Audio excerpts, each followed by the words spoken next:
Hello students, welcome to ARK education centres. तो आज हम लोग यही बात करने वाले हैं अध्याय 4 क्लास 11 का अध्याय 4 प्राणी जगत। किसके बारे में बात करने वाले हैं? प्राणी जगत के बारे में आज हम लोग बात करने वाले हैं। प्राणी जगत का मतलब हो गया एनिमल किंगडम।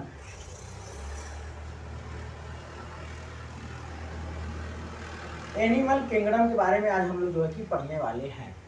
तो एनिमल किंगडम के बारे में बता दूं कि अभी तक लगभग 10 लाख से ज़्यादा प्रकार के जंतुओं की खोज हो चुकी है और उनका वर्गीकरण किया जा चुका है। लगभग कितना बात किया जा सकता है? तो पहला पॉइंट क्या होगा कि लगभग 10 लाख से ज़्यादा जो है कि लगभग 10 लाख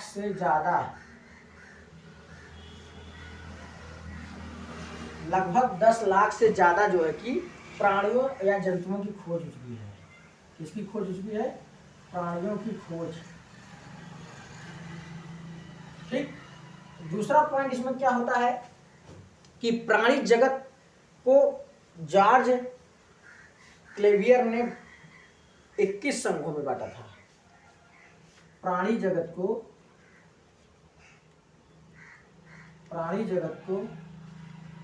जॉर्ज क्लेवियर ने 21 संघों में बांटा था। अब इन्होंने जो 21 संघों में बांटा था, इनमें से 10 संघ दीर्घ और 11 संघ लघु संघ थे। ठीक। अब उसके बाद करते हैं तीसरा पॉइंट। तो सर्वप्रथम वर्गीकरण किसने दिया था? ये भी याद रखिए, कैरोलस लीनियस ने। किसने दिया था? कैरोलस लीनियस ने। ठीक। कैरोलस लीनियस ने जो है कि 2 भागों में या 2 प्रकार का डिवीजन किया था, या 2 प्रकार के, जैसे प्लांटी और दूसरा एनिमेलिया। तो सर्वप्रथम वर्गीकरण कैरोलस लीनियस ने प्लांटी और एनिमेलिया में दिया था। तो एनिमेलिया किंगडम का जो है कि वर्गीकरण जॉर्ज क्लेवियर, क्या वैज्ञानिक नाम है? जॉर्ज क्लेवियर ने 21 संघों में बांटा था। 21 संघ में जो है कि 10 संघ क्या थे? दीर्घ थे आपके, और 11 संघ क्या थे आपके? लघु थे। ठीक। हमारे एनसीईआरटी में क्या दिया गया है? हमारे एनसीईआरटी में कुल 11 संघों को पढ़ना है। 11 संघों को पढ़ना है, जिसमें से 10 संघ दीर्घ के हैं और 1 संघ क्या है? लघु संघ है। ठीक। जिसमें 10 संघ दीर्घ के और 1 संघ क्या है? लघु संघ के दिए गए हैं। तो कौन कौन से संघ हम लोगों को पढ़ना है, आइए बारी बारी से उनको देख लेते हैं। ठीक। फिर से ध्यान लीजिए कि प्राणी जगत को हमें पढ़ना है। तो प्राणी जगत में लगभग 10 लाख से ज्यादा प्राणियों की खोज अब तक हमारी पृथ्वी पर हो चुकी है और उनका वर्गीकरण भी किया जा चुका है। ठीक। सर्वप्रथम जो है कि जैव विविधता को या वर्गीकरण को दर्शाने वाले वैज्ञानिक थे, जो है कि उनका नाम था कैरोलस लीनियस। तो कैरोलस लीनियस सर्वप्रथम वर्गीकरण के जनक माने जाते हैं, और उन्होंने वर्गीकरण का आधार प्लांटी और एनिमेलिया लिया था। मतलब प्लांट को प्लांट में बांट दिया था, एनिमेलिया को एनिमेलिया में बांट दिया था। ठीक। अब एनिमेलिया किंगडम को जो है कि जॉर्ज क्लेवियर नामक वैज्ञानिक ने उनको जो है कि 21 संघों में बांटा था, जिसमें से उन्होंने 10 दीर्घ संघ लिए थे और 11 क्या लिए थे? लघु संघ लिए थे। हमारे एनसीईआरटी में कुल 11 संघ पढ़ने हैं, जिसमें से 10 दीर्घ संघों के पढ़ने हैं, दीर्घ संघ के पढ़ने हैं, और 1 हमको लघु संघ का पढ़ना है। तो लघु संघ में कौन सा है? लघु संघ में हमको पढ़ना है टीनोफोरा। किसके बारे में पढ़ना है? टीनोफेरा के बारे में पढ़ना है। आइए कुछ संघ के बारे में जानते हैं कि कौन कौन से संघ हम लोगों को पढ़ना है। तो पहला संघ आता है, दूसरा, तीसरा, चौथा, पांचवा, छठा। पहला संघ हम लोगों को पढ़ना है पोरीफेरा। दूसरा पढ़ना है सिलेंट्रेटा। तीसरा पढ़ना है टीनोफोरा। ठीक। चौथा पढ़ना है प्लेटीहेलमिन्थेस। ठीक। उसके पढ़ना है एस्कीहेलमिन्थेस। फिर उसके बाद पढ़ना है एनीलिडा। एनीलिडा के बाद पढ़ना है हमको क्या, छठवां संघ, सातवां संघ क्या था, आर्थ्रोपोडा। आठवां संघ हम लोगों को पढ़ना है मोलस्का। ठीक। नौवां संघ हम लोगों को पढ़ना है इकाइनोडर्मेटा। इकाइनोडर्मेटा। 10वां संघ पढ़ना है हेमिकॉर्डेटा। और 11वां संघ हम लोगों को क्या पढ़ना है, कॉर्डेटा। ठीक। तो इसको छोड़ करके बाकी सब क्या है, दीर्घ संघ है। बाकी टीनोफोरा क्या है, आपका लघु संघ है। तो कितने फाइलम्स में डिवाइड किया गया है, कुल 21 फाइलम्स डिवाइड किए गए हैं। 21 फाइलम्स में 10 फाइलम्स क्या है आपके बृहद है, मतलब बड़े हैं, और 11 संघ क्या है आपके छोटे संघ हैं। ठीक, छोटे फाइलम्स माने जाते हैं। उसके बाद पहला फाइलम से पोरीफेरा, दूसरा का सिलेंट्रेटा, तीसरा है आपका टीनोफोरा, चौथा प्लेटीहेलमिन्थेस, पांचवा जो है आपका एस्कीहेलमिन्थेस, एनीलिडा जो है आपका छठा है, फिर सातवां आर्थ्रोपोडा, आठवां मोलस्का, इकाइनोडर्मेटा, हेमिकॉर्डेटा है, कॉर्डेटा। ठीक।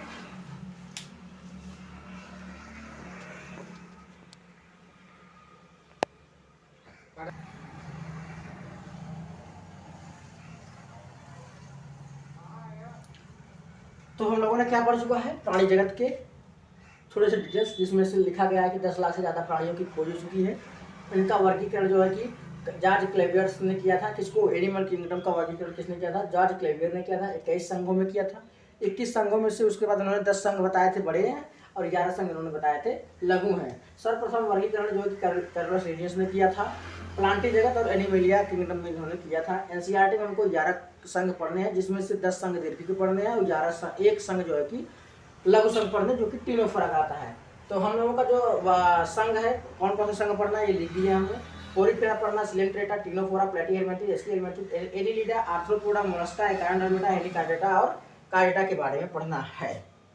ठीक। वर्गीकरण का आधार क्या माना गया, प्लांट किंगडम का जो वर्गीकरण था उसका क्या आधार था, ये इसके बारे में हम लोग जानते हैं कि किस आधार पर जो है कि एनिमल किंगडम का जो है कि वर्गीकरण किया गया। तो सबसे पहले जो है कि ऑर्गेनाइजेशन लेवल की बात कर लेते हैं, यानी शारीरिक संगठन के आधार पर। इसके आधार पर, शारीरिक संगठन के आधार पर बात करते हैं।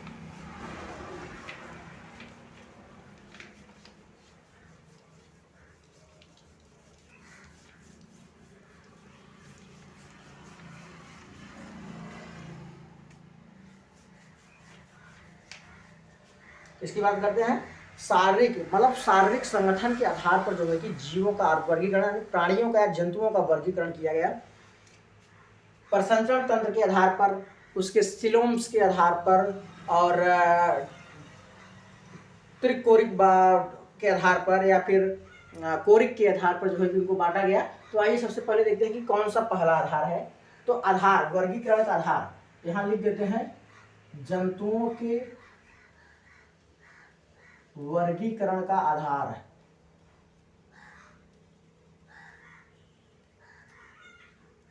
ये हमारा क्या हो गया, मेन हेडिंग। ठीक, कि जंतुओं के वर्गीकरण का आधार, कौन कौन सा आधार उन्होंने माना था। तो पहला आधार मानते हैं शारीरिक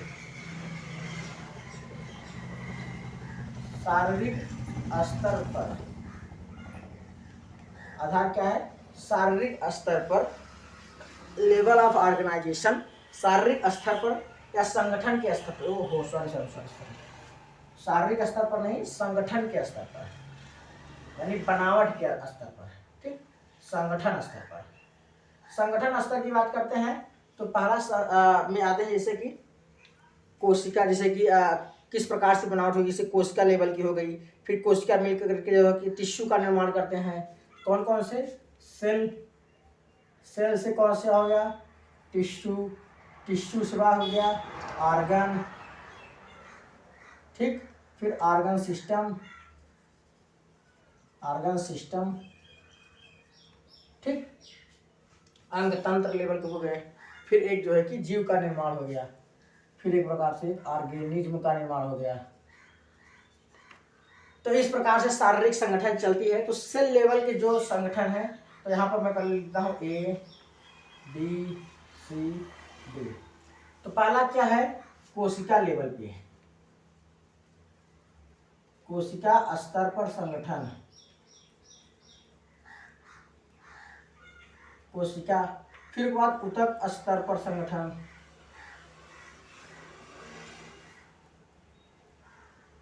ठीक। फिर उसके बाद अंग स्तर पर,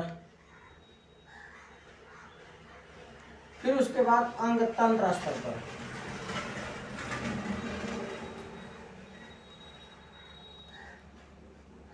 संगठन।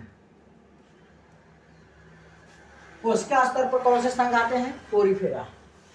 कौन से आते हैं? पोरीफेरा, ठीक। ऊतक स्तर पर कौन से आते हैं आपके? ऊतक स्तर पर आते हैं सिलेंट्रेटा,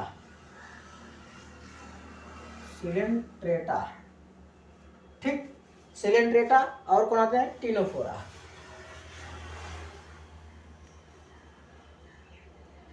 ठीक। उसके बाद आते हैं प्लैटीहेलमिन्थेस,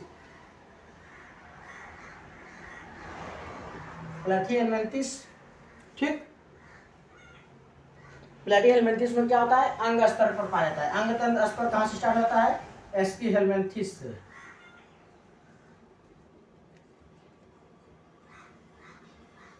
एस्कीहेलमिन्थेस से कार्डेटा, और ये क्या है? प्लैटीहेलमिन्थेस में, ठीक। पोरीफेरा में क्या होता है? कोशिका स्तर पर संगठन पाई जाती है। ऊतक स्तर पर जो संगठन होती है वो सिलेंट्रेटा और टिनोफोरा में पाई जाती है। अंग तंत्र स्तर पर जो संगठन होती है वो प्लैटीहेलमिन्थेस के संग में पाई जाती है। और अंग तंत्र पर जो स्तन होती है वह क्या में पाई जाती है? एस्कीहेलमिन्थेस से लेकर के जो है कि कार्डेटा संघ के जंतुओं में अंग तंत्र के स्तर प्रकार के दिखाई देते हैं, ठीक। अब अंग तंत्र की बात करते हैं, एक्सेप्शंस है ये, एक्सेप्शंस की बात करते हैं। तो अंग तंत्र में बात करते हैं तो मुख गुहा यानी पाचन तंत्र की बात करते हैं। अंग तंत्र में पहला कौन आता है आपका? पाचन तंत्र, जो आपकी एनसीईआरटी में दिया गया है। पाचन तंत्र और परिसंचरण तंत्र दो ही दिए गए हैं अंग तंत्र में। तो पाचन तंत्र बात करते हैं। एक होता है पूर्ण पाचन तंत्र, एक होता है आपका अपूर्ण पाचन तंत्र। अपूर्ण पाचन तंत्र, पूर्ण पाचन तंत्र का मतलब होता है कि उसमें मुख तथा गुदा दोनों उपस्थित हो। क्या हो? मुख तथा गुदा उपस्थित, ठीक। और अपूर्ण पाचन तंत्र का मतलब होता है केवल मुख उपस्थित, या कह सकते हैं केवल एक ही स्थान जहां से वो अपना भोजन लेते हैं और उत्सर्जित करते हैं, उससे कहते हैं अपूर्ण पाचन तंत्र। जैसे कि मान लीजिए कि ये एक प्रकार का कोई ऑर्गेनाइजेशन हो गया, ठीक, और ये एक प्रकार का दूसरा ऑर्गेनाइजेशन हो गया। तो एक जीव यह है, एक जीव यह है। इसमें मान लीजिए ये मुख है और ये क्या है? गुदा है। इसमें क्या है? यही मुख का काम भी कर रहा है और यही क्या काम कर रहा है? गुदा का भी काम कर रहा है, जो मल को या उत्सर्जित पदार्थों को बाहर निकालता है। तो पूर्ण पाचन किसमें पाया जाता है? एस्कीहेलमिन्थेस से लेकर के कार्डेटा तक। किस कहाँ पर पाता है? एस्कीहेलमिन्थेस से लेकर के कार्डेटा तक, ठीक। और अपूर्ण पाचन तंत्र किसमें पाया जाता है? सिलेंट्रेटा में, टिनोफोरा में और प्लैटीहेलमिन्थेस में। किसमें किसमें? सिलेंट्रेटा में, टिनोफोरा में और इसमें प्लैटीहेलमिंथेस में, इसमें किसमें, प्लैटीहेलमिंथेस में।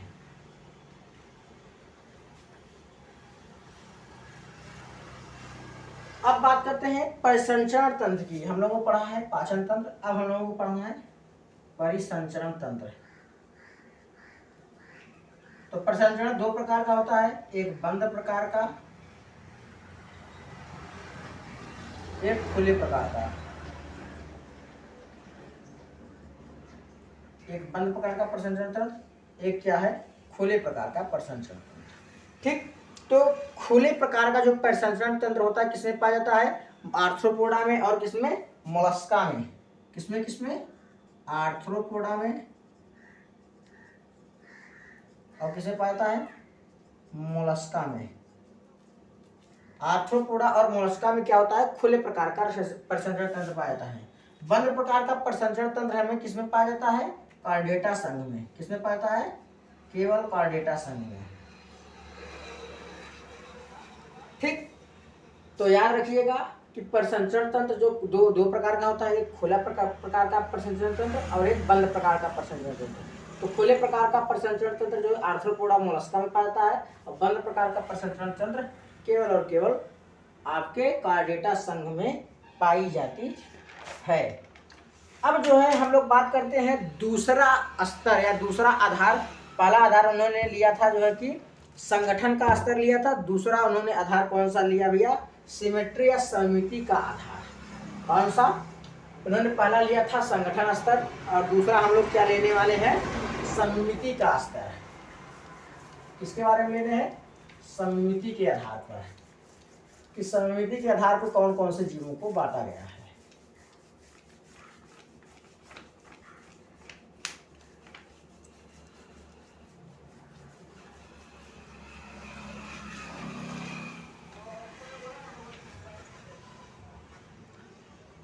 तो समिति के आधार पर जो है कि जीवों को बांटा जाता है, या समिति इस प्रकार के संगठन है। दूसरा बात करते हैं समिति के आधार पर, समिति के आधार पर अंग्रेजी में बोलते हैं सिमेट्री लेवल। किसके लेवल, सिमेट्री लेवल। ठीक, समिति के आधार पर, समिति के आधार पर। तो समिति के आधार पर जो है कि तीन भागों, पहले समिति को तीन भागों में बांट दिया गया। पहला भाग गया असमिति, अरिसमिति और द्विपार्श्वीय समिति। किस किस भागों में बांटा गया, समिति को तीन भागों में बांट दिया गया। पहला भाग बांट दिया गया असमिति, मतलब जिसमें किसी भी प्रकार की समिति नहीं पाई जाएगी। समिति का मतलब होता है कि उसमें किसी भी प्रकार की आकृति नहीं पाई, कोई भी निश्चित आकार एवं आकृति नहीं पाई जाती है, उसी को कहते हैं समिति। तो पहला हो जाएगा आपका असमिति, दूसरा आपका आता है अरिसमिति, अरिसमिति, और तीसरा आपका आता है समिति, अरिसमिति, और तीसरा आपका आता है द्विपार्श्वीय, द्विपार्श्वीय समिति।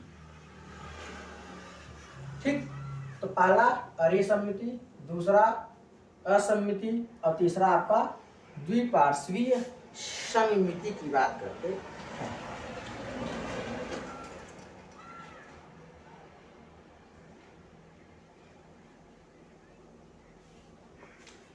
अरिसमिति का मतलब होता है जिसमें कोई आकृति या आकार निश्चित न हो। ठीक, जैसे उदाहरण लिखते चलिए, जैसे पोरीफेरा। पोरीफेरा में जो है कि असमिति प्रकार का सिमेट्री पाया जाता है, जिसमें आते हैं आपके स्पंज। ठीक, अब बात करते हैं अरिसमिति की। किसकी बात करते हैं, अरिसमिति की बात करते हैं कि जीवों को किसी भी तल पे काटने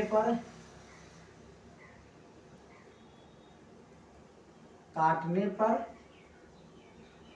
किसी भी तल से काटने पर शरीर के दो भाग प्राप्त होते हैं। काटने पर शरीर के दो भाग प्राप्त होते हैं, तो उसे क्या कहते हैं? अरीय सममिति कहते हैं। जैसे जी मान लीजिए कि ये जीव है, ठीक, इसको यहाँ से काटेंगे तब पर भी दो भाग में प्राप्त होगा, यहाँ से काटेंगे तब पर भी दो प्रकार का प्राप्त होगा, यहाँ से काटेंगे तब पर भी दो भागों में बटेगा, यहाँ से काटेंगे तब पर भी दो भागों में बांटेगा। चाहे जहाँ से काटेंगे हमको क्या होगी? दो प्रकार की शरीर का खंडन मिलेगा। उसी को कहते हैं क्या? अरीय सममिति।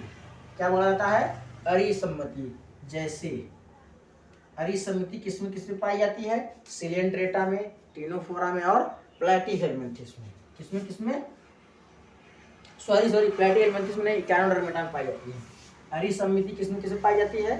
क्योंकि इकोनोडर्मेटा में क्या होती है, जो वयस्क अवस्था होती है वह जो है कि अरीय सममिति की होती है, और जो उसकी लार्वा अवस्था होती है वो दो पार्श्वीय सममिति की होती है। ठीक, तो अरीय सममिति क्या होती है? सिलेंट्रेटा में पाई जाती है और टिनोफोरा में पाई जाती है। टिनोफोरा में पाई जाती है और किसमें पाई जाती है? इकोनोडर्मेटा में। इसमें कैसे पाई जाती है? सिलेंट्रेटा, टिनोफोरा और इकोनोडर्मेटा में। द्विपार्श्व सममिति की बात करते हैं तो द्विपार्श्व सममिति क्या कहते हैं कि जीवों के शरीर को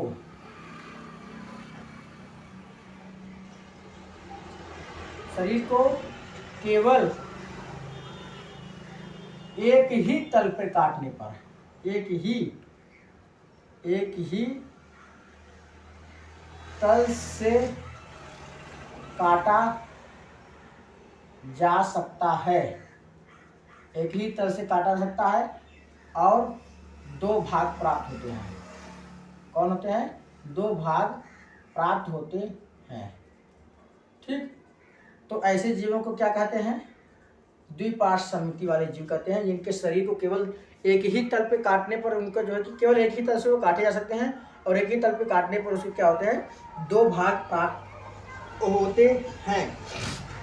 जैसे प्लैटीहेलमिन्थिस, एस्कीहेलमिन्थिस,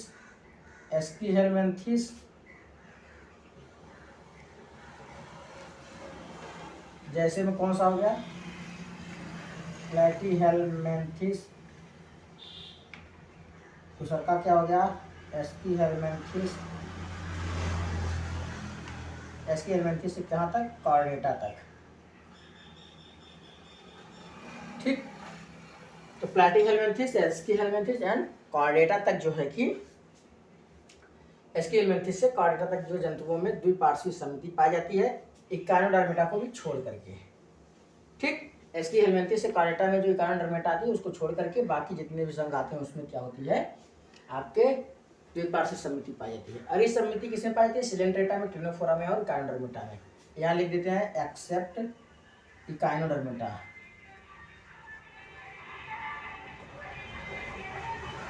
इकोनोडर्मेटा के छोड़ करके बाकी एस्कीहेलमिन्थिस से जितने कॉर्डेटा संघ के जंतु आते हैं वे सभी किसमें रखे गए हैं? द्विपार्श्वीय सममिति के आधार पर उनको बांटा गया है।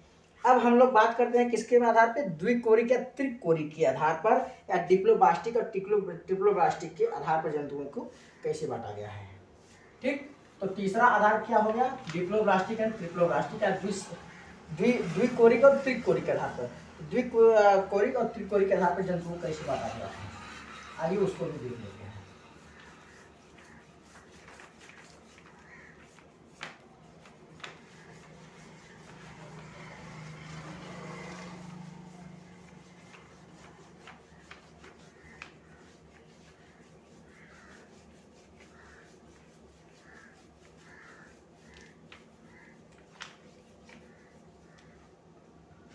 तो तीसरा आधार कौन सा है? द्विकोरिक और त्रिकोरिक। तो द्विकोरिक और त्रिकोरिक की बात करते हैं तो द्विकोरिक के जंतु किसमें किसमें पोरीफेरा, सिलेंट्रेटा और टीनोफोरा को रखा गया है। किसमें? द्विकोरिक में कौन कौन से आते हैं? पोरीफेरा, ठीक, सिलेंट्रेटा, कौन कौन से? सिलेंट्रेटा, उसके बाद फिर कौन सा? टीनोफोरा, ठीक। त्रिकोरिक की बात करते हैं तो प्लैटीहेलमिन्थेस से लेकर के कॉर्डेटा तक के संज्ञा के जंतुओं को रखा गया है। किसको किसको रखा गया है? प्लैटीहेलमिन्थेस के लेकर के, प्लैटीहेलमिन्थेस से कॉर्डेटा तक के संज्ञा जंतुओं को रखा गया है। द्विकोरिक और त्रिकोरिक के जंतुओं में कौन कौन से? पहला पोरीफेरा, दूसरा का द्विकोरिक में पहला कौन सा आता है? पोरीफेरा, दूसरा का सिलेंट्रेटा, तीसरा आपका टीनोफोरा। त्रिकोरिक में प्लैटीहेलमिन्थेस और कॉर्डेटा। चौथा स्तर की बात करते हैं। चौथे स्तर में बात करते हैं प्रगुहा के आधार पर, यानी सिलोम के आधार पर। प्रगुहा के आधार पर बात करते हैं, यानी सिलोम के आधार पर।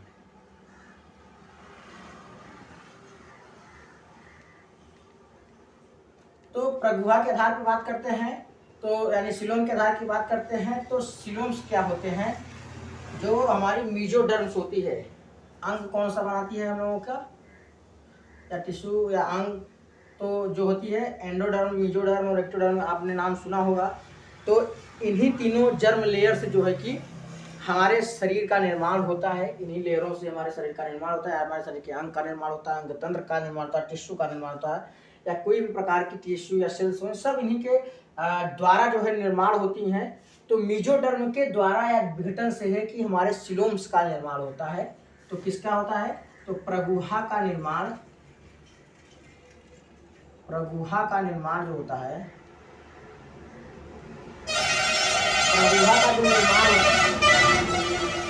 प्रगुहा का जो निर्माण होता है वह मीजोडर्म के विघटन से होता है या टूटने से होता है, ठीक।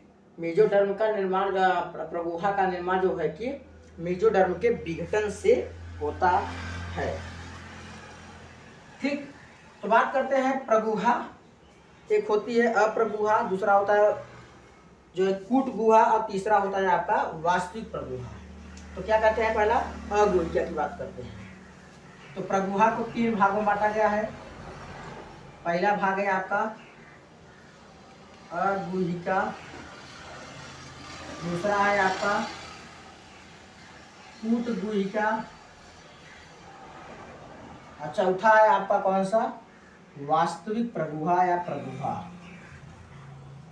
वास्तविक प्रगुहा।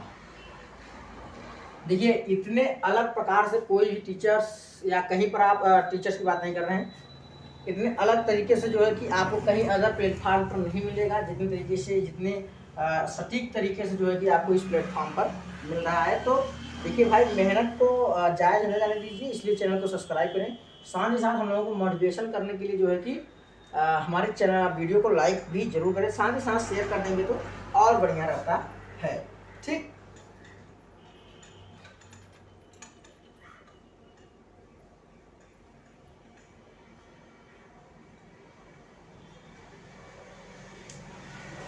तो अगुहिका की बात करते हैं तो अगुहिका वाले जो जीव होते हैं जिसमें मीजोडर्म का विघटन नहीं हो पाता है, मीजोडर्म नहीं पाई जाती है, या मीजोडर्म का विघटन के द्वारा प्रगुहा का निर्माण नहीं हो पाता है, तो उनमें पहला जीव आता है आपका कौन सा?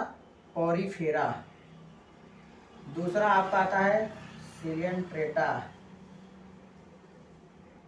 तीसरा आपका आता है टीनोफोरा, चौथा आपका आता है कौन सा? प्लैटीहेलमिन्थेस। कौन सा आता है आपका? प्लैटीहेलमिन्थेस आता है, ठीक। कूट गुहिका की बात करते हैं। इसमें क्या होता है कि कुछ कुछ आभास होता है कि इसमें मीजोडर्म टूट करके क्या होती है? प्रगुहा का निर्माण होता है। इसमें कौन सा जीव आता है? तो बात करते हैं एस्कीहेलमिन्थेस। तो सबसे पहले एग्जाम में तो यही पूछा जाता है,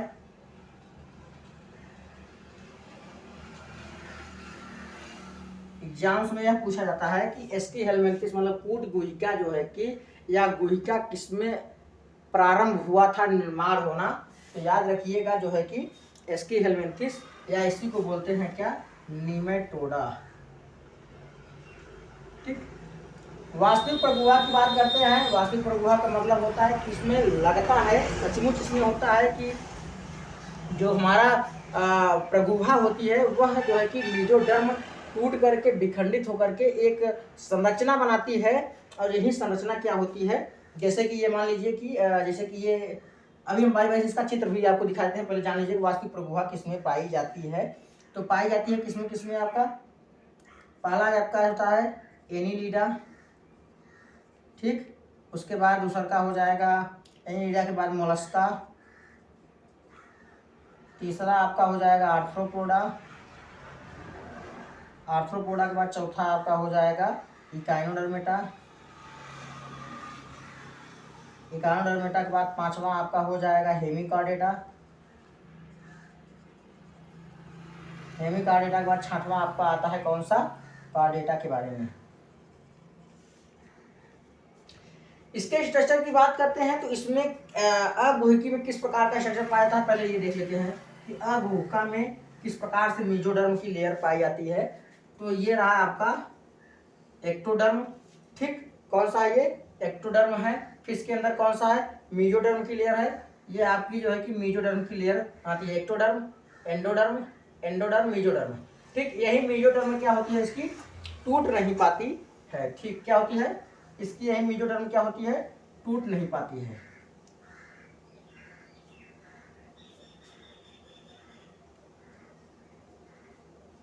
ये है आपका एक्टो, यही आपका मीजो, यही जो विखंडित होकर बनाती है, इसको बोलते हैं एंडो। ठीक। अब इसमें क्या होती है, कूट गुहिका में क्या होती है कि जो मेजोडर्म है वही टूटना स्टार्ट हो जाती है। ये हो गया आपका एक्टोडर्म, ये आपका मेजोडर्म, और ये आपका क्या हो गया, एंडोडर्म। तो जो मेजोडर्म है वो क्या हो जाती है, टूटना स्टार्ट हो जाती है। इस प्रकार से टूटना स्टार्ट हो जाती है। ठीक। जिससे लगता है कि इसमें सिलोम्स का निर्माण होना स्टार्ट हुआ है। इसमें क्या हो गया कि मेजोडर्म जो है कि पूरी तरह से टूट जाती है। क्या होती है, मेजोडर्म क्या होती है, पूरी तरह से टूट जाती है।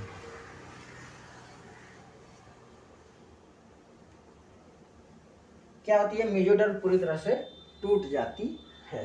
तो ये होती है आपकी वास्तविक प्रगुहा। ये होता है आपका कूट गुहा, गुहिका, और इसको बोलते हैं अगुहा। क्या बोला जाता है, अगुहिका बोली जाती है। अब जो है कि लास्ट हम लोग पढ़ने वाला है किसके बारे में, खंडी भवन यानी सेगमेंटेशन की बात करते हैं कि किसमें किस प्रकार का सेगमेंट्स पाई जाती हैं। तो ये रहा प्रगुहा के आधार पर। प्रगुहा में तीन आधार हो गए, पहला अगुहिका, दूसरा कूट गुहिका, तीसरा का जो है आस्तिक गुहिका। अगुहिका का मतलब होता है कि उसमें मेजोडर्म टूटता नहीं है। कूट गुहिका में मेजो टूटना स्टार्ट हो जाता है। वास्तविक प्रगुहा में क्या होता है, मेजोडर्म टूट करके प्रगुहा का निर्माण करते हैं। अगुहिका में क्या होता है, कौन कौन से जीव आते हैं, पोरिफेरा, सिलेंड्रेटा, टिलोफोरा, प्लेटिहेलमिन्थिस। इसमें मेजोडर्म नहीं टूटता है। कूट गुहिका में आपका एस्की हेलमिन्थिस, इसमें मेजोडर्म टूटना स्टार्ट हो जाते हैं। वास्तविक प्रगुहा में बात करते हैं तो जो मेजोडर्म टूट करके एक प्रगुहा का निर्माण कर लेती है। Annelida, Mollusca, Arthropoda, Echinodermata, Hemichordata and Chordata संघ के जीवों को वास्तविक प्रगुहा पाई जाती है। लास्ट में हम लोग पढ़ने वाले किसमें, खंडी भवन यानी सेगमेंटेशन की बात करते हैं कि सेगमेंटेशन के आधार पर कैसे प्रकार के जीवों को बांटा गया है। ठीक। किसके आधार पर, सेगमेंट के आधार पर। सेगमेंटेशन के आधार पर हम लोग पढ़ते हैं कि जीवों को किस प्रकार से बांटा गया है। आज यही पढ़ करके खत्म करते हैं। कल से हम लोग स्टार्ट करने वाले हैं संघ के बारे में पढ़ना स्टार्ट करेंगे, कैरेक्टरिस्टिक के बारे में पढ़ना स्टार्ट करेंगे। ठीक। आज हम लोग बस खाली की आधार पढ़ लें कि किस किस आधार पर जो है कि वर्गीकरण किया गया, जंतुओं का वर्गीकरण किया गया।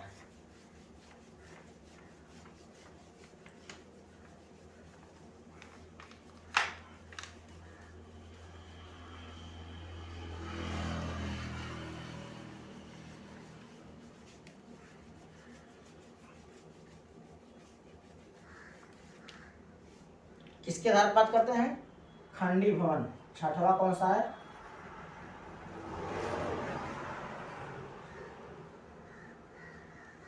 खंडी भवन की बात करते हैं, किसकी बात करते हैं?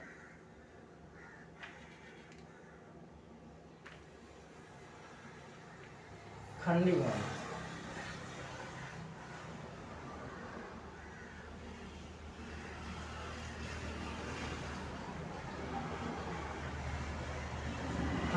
खंडी भवन का मतलब होता है सेगमेंटेशन के आधार पर,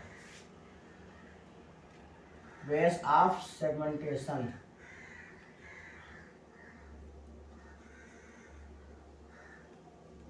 ठीक, तो खंडी भवन के आधार पर जो है कि हम लोग जीवों को किस प्रकार से बांटते हैं, तो दो प्रकार से सेगमेंट पाए जाते हैं। एक सतही खंडी भवन होता है, एक वास्तविक खंडी भवन होता है। क्या क्या होता है? एक सतही खंडी भवन होता है और एक होता है वास्तविक। ठीक, तो सतही खंडी भवन कौन कौन सा होता है? सतही खंडी भवन होता है, एक वास्तविक खंडी भवन होता है। तो सतही खंडी भवन में कौन कौन से पाए जाते हैं? केवल एक संघ पाया जाता है, वो भी सिलेंट्रेटा। ठीक, और उसके बाद वास्तविक में कौन कौन से पाए जाते हैं? Annelida, arthropoda and chordata. Annelida, arthropoda और कार्डेटा। ठीक, दूसरा और तीसरा कौन कौन से? Annelida, arthropoda and chordata.